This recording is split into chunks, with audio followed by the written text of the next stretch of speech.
अस्सलामुअलैकुम दोस्तों आज हम आपको एक उड़ने वाली गाय के बारे में बताने वाले हैं जिसको देखकर पूरा गांव हैरान रह गया। इसीलिए आपसे गुजारिश है कि इस वीडियो को पूरा जरूर देखें।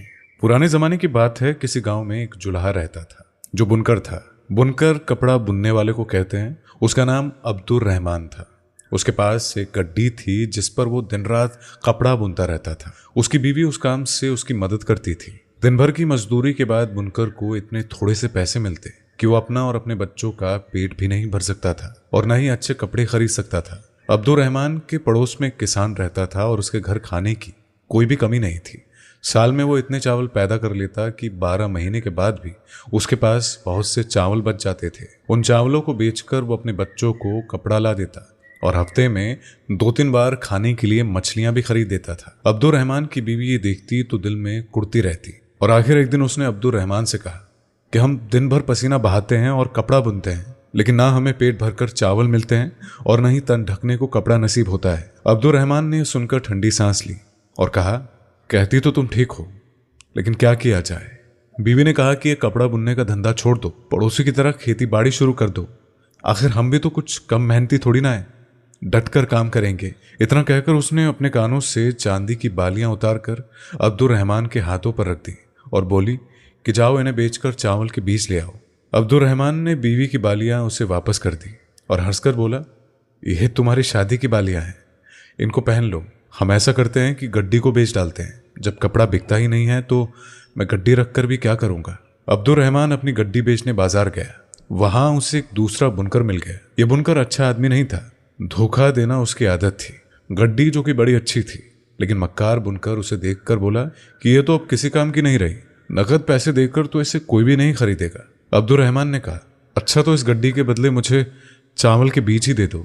मक्कार बुनकर किसान तो था नहीं, उसके पास भला चावल के बीज कहां से आते, लेकिन उसने एक दाव खेला। अगर वो चावल के बीज अब्दुर रहमान को खरीद कर देता है तो उसे ज्यादा पैसे खर्च करने पड़ते हैं। तो उसने चावलों के बीज की बजाय चरी के बीज बाजार से लाकर अब्दुर रहमान को दे दिए और खड्डी लेकर वहां से रफू चक्कर हो गया। चरी उस चारे को कहते हैं जो गाय और भैंसों के लिए खेतों में उगाया जाता है। उसे खाकर वो खूब दूध देती है और इसके बीज बहुत सस्ते मिल जाते हैं। अब्दुर रहमान बेचारा सीधा साधा इंसान था। वो आसानी से धोखा खा गया। चरी के बीजों को चावल के बीज समझकर वो ले गया और उन्हें अपनी झोपड़ी के सामने वाले जमीन पर बो दिया। थोड़े ही दिन बाद खेत लहलहा उठे। अब्दुर रहमान और उसकी बीवी खुशी से फूले नहीं समाते थे। एक एक घड़ी वो गिन गिन कर गुजार रहे थे कि कब धान उगेगा और कब उनके चूल्हे पर एक बड़ी सी हांडी में खुद ब खुद चावल पके। धान तो काफी बड़े हो गए थे, लेकिन उन धान में अभी तक बालियां नहीं आई थी। अब्दुर रहमान को फिक्र हुई। उसने सोचा कि रात को कोई बालियां तोड़कर तो नहीं ले जाता। अब रात हुई तो अब्दुर रहमान जागता रहा, लेकिन कोई नहीं आया। सुबह के वक्त खेत में कुछ सरसराहट हुई। अब्दुर रहमान चौंक कर उठा तो क्या दिखता है कि एक गाय पटर पटर करके खेत के हरे भरे पौधे खाए जा रही है। यह अजीबोगरीब गाय थी। उसके बड़े बड़े सींग थे जैसे कि लीची का दरख्त, और पेट ऐसे फूला हुआ था जैसे बादशाही इमारत का गुंबद हो, और इतना मारती कि सैकड़ों पौधे उखाड़ डालती।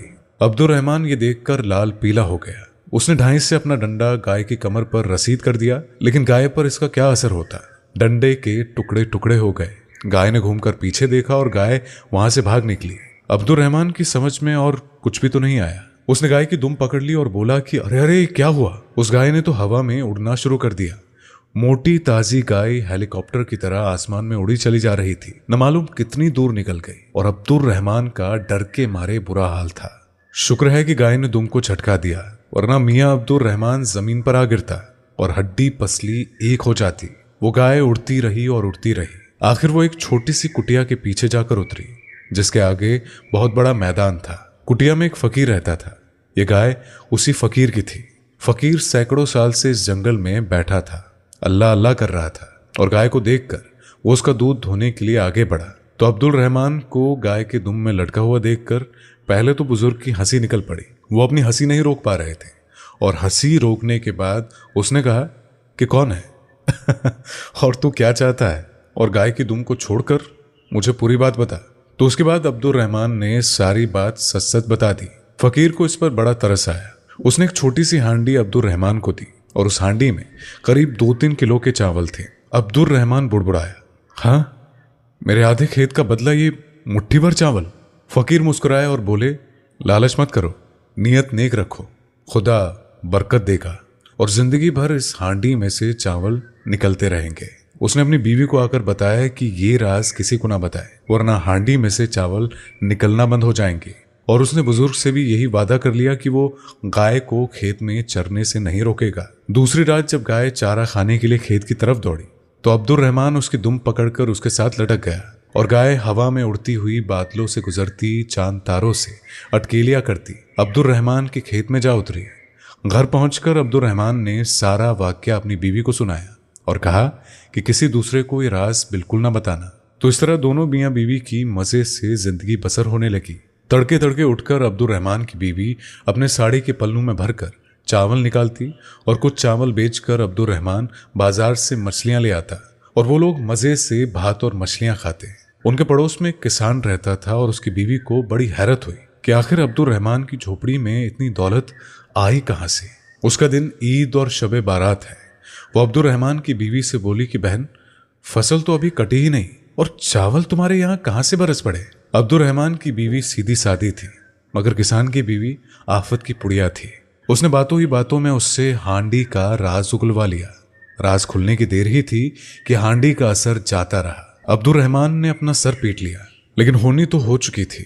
रात को अब्दुल रहमान और उसकी बीवी ने तय कर लिया कि वो दोनों गाय की दुम में लटक कर फकीर के पास जाएंगे और अपनी गलती की माफी मांगकर दूसरी हांडी ले आएंगे। और किसान की बीवी ने ये बातें भी छुपकर सुन ली थी। दूसरी रात गाय जब खेत से चारा खाकर वापस जाने लगी और उसके पीछे लटक गया और उसकी बीवी ने उसके पैर पकड़ लिए और वो भी उसके साथ लटक गई। उधर किसान की चालाक बीवी भी मौके की ताक में थी। उसने अब्दुल रहमान की बीवी के पांव पकड़ लिए और वो भी लटक गई। हवा में पतंग की तरह उड़ रही थी और तीनों डोर की तरह उससे लटके हुए थे। रास्ते में अब्दुल रहमान की बीवी बोली, जी सुनते हो, फकीर से इस दफा जरा बड़ी सी हांडी मांगना, वो हांडी बहुत छोटी थी। अब्दुल रहमान ने कहा कि तू फिक्र मत कर, मैं बड़ी हांडी ही मांगूंगा। बीवी ने खुश होकर पूछा कि कितनी बड़ी हांडी मांगोगे। तो अब्दुल रहमान ये बताने के लिए कि वो कितनी बड़ी हांडी मांगेगा, गाय की दुम को उसने छोड़ दिया और दोनों ही हाथ फैलाकर कहा कि इतनी बड़ी। लेकिन ये बात पूरी भी नहीं हुई थी कि वो उड़ा और धम से आसमान से जमीन पर आ गया और तीनों की हड्डी पसली एक हो गई। छोटी हांडी तो गई ही थी, लेकिन बड़ी हांडी के लालच में उनकी जान भी चली गई। इसी वजह से प्यारे दोस्तों कि मजेदार सी स्टोरी आपको जरूर पसंद आई होगी। अगर ऐसी ही मजीद स्टोरियां आप सुनना चाहते हैं तो हमारे चैनल को सब्सक्राइब करके हमारी फैमिली का हिस्सा जरूर बनिएगा। इसी वजह से आज की वीडियो में बस इतना ही। अस्सलामु अलैकुम, अल्लाह हाफिज।